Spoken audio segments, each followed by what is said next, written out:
I made it over a month without buying a single book.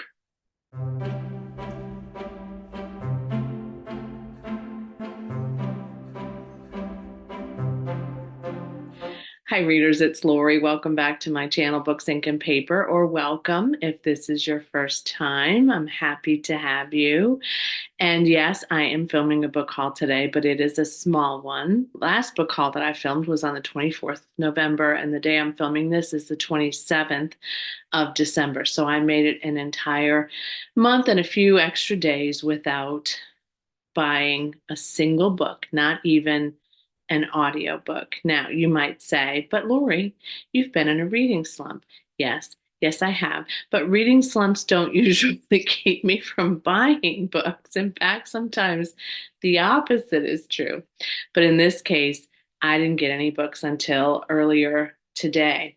And I used a gift card that I got for Christmas from my partner in my stocking and some extra little bit of money added on from my sister and my brother-in-law for my Christmas gift. And this is an alert for you, those of you who are watching this today. I think it's one more day. I think the 28th is the last day. Barnes& and Noble has a hardcover book sale. So these were super cheap. Also, I want to note that I have had my eye on all of these books for a while, so they were not impulse buys. I actually went online at barnesandnoble.com and I looked at what was on sale because I got a notification that they were having a big hardcover sale. And I really only looked at and chose to purchase those books that I had been anticipating for a while. And that makes me feel much more intentional. So this was not spontaneous. This was not, oh, let me buy all these new books. Oh, look, new book, new book. I really intentionally purchased these. The other thing is that I'm hoping a couple of these might end up, maybe not, but might end up as books for me to read for the BookTube prize. That would be even better. So if it could be that I had already pre-purchased some of those, that would be super. I also did get some other gift cards that I can use for books this Christmas. So I'm not worried about finding ways in which to get those books, but yeah. So the first one is probably the first one I'm going to read fastest, and that is The Christmas Appeal by Janice Hallett. I've talked about this for a while. You know that I have. I just loved the appeal. I couldn't wait to get my hands on this. It is super short. It was just $10.99, I think, after it was half price. And I'm so happy. So they do another play. This one is again an epistolary. It's a series of texts and other reports from the police because, another murder occurs in this tiny little town where these people who all know each other live. But I just love it. I love this cover. I love Janice Hallett. I can't wait to read this one. And then I also want to get to the Twyford Code because I've had that for a bit. And then there's a new one coming out, which I'll talk about in another video.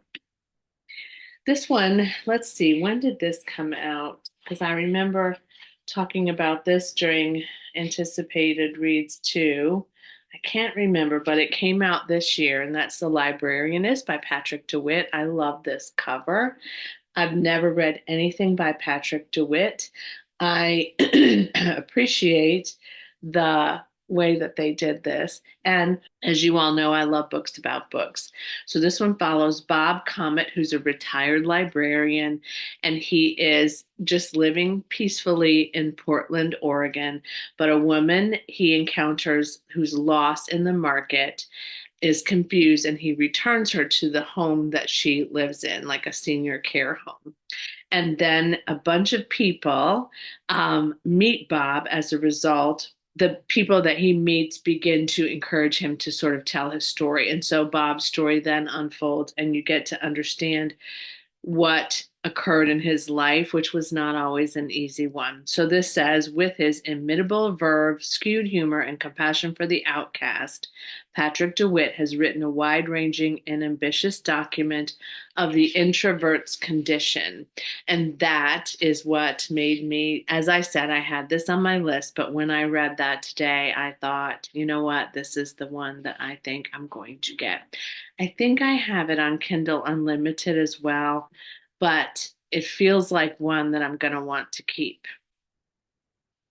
Then I also got The Leftover Woman by Jean Kwok. You can see my Christmas tree in it because I have my Christmas tree lit still. Okay, so I have never read anything by Jean Kwok either. All right, so this one I talked about in my most anticipated reads. I think it came out a couple of months ago. It was on my radar, but I wasn't sure I wanted to purchase it at that time.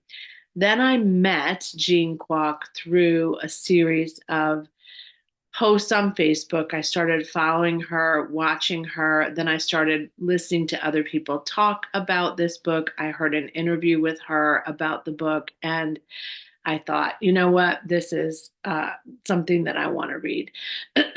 Goodness sakes. Also, I'm currently reading a book about a Chinese family, a group of women in a Chinese family, generations of women. But I'm also noticing that my reading is not as diverse as I'd like it to be. And I knew that before, and after I set my goals, I thought, I should have put that in as a goal, but I have it in as a goal for myself now. This one is going to help me to meet that goal.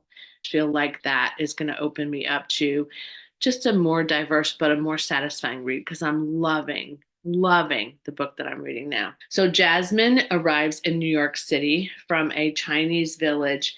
She has no money. She's leaving her controlling husband and she's trying to find her child who was taken away from her because of China's one child policy. Okay. And her husband is trying to find her. He realizes, and he's, I think, probably an abusive guy, and he's trying to figure out what happened to her. And then a publishing executive, Rebecca Whitney, has a family, a career, a home, a husband, and an adopted Chinese daughter that she adores. And she's got a nanny to help her take care of the child. And then a scandal happens and her life changes. And these women connect in some way. And I don't know what happens, but I, again, have heard really, really good things about this. And I can't wait to read it. And it's super short as well. It's almost as short as The Christmas Appeal. Then this one, this is funny because I first saw this book in a little free library with my daughter that I filmed at that time. And we took this book out to give to my son in law. In fact, I said, "Oh, I think Jesse would like this." And she said, "Oh, yeah, I bet he would." Fast forward to now, where it wins like the Barnes and Noble Book of the Year award or something incredible like that. But that's the wager. A tale of shipwreck, mutiny, and murder. Everybody is talking about this nonfiction read that reads like a novel. So here's some of the things: gripping true life sea yarn, steely, tightly written, blow by blow account that's hard to put down, rousing adventure, propulsive, ripping yarn, riveting, scenery chewing characters, unexpected twists, and an almost unimaginable amount of human misery. So I've never read anything by David Grann either. So three of these four are new authors to me. David Grann wrote Killers of the Flower Moon, which I have not read, and I don't think I plan to. It just looks like it would not be as riveting as this story, but this is a story of a shipwreck, mutiny, and murder, obviously. That's all I want to know, except that when we found it in a little free library, I looked it up on Goodreads or on something, and the reviews were incredible. So this obviously is very propulsive, and I do want to read more nonfiction this year, and this one really does fit the bill. It is obviously a little bit thicker than the others that I picked up today. Yeah, there's a big index in the back, which I also appreciate. Oh, there's another picture of Wager Island. So that's all I know is that there was a Wager Island. There's a couple other pictures. Is that George Washington? No, that is not George Washington.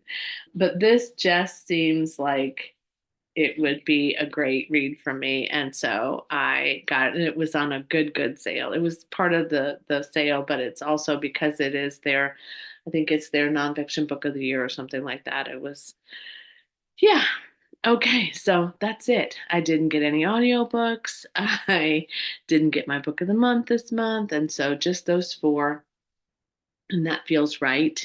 And it feels like a good way to start the new year. So I may get to all of those super fast in January. Again, one of my goals this year is to read my backlist. So if I get something, I purchase something, I really want to have a plan and an intention to read it soon after I purchase it. That is the goal. And then the other goal is to read some more of my longer backlist, get through some series, and purge purge some books.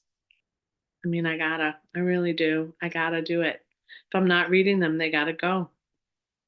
Okay, guys, thanks for watching today. I hope you enjoyed the Vlogmas videos. I did the best I could do, and that's all we can all ever ask for. So back to regular content now, and I will see you again soon. And as always, happy reading. Bye.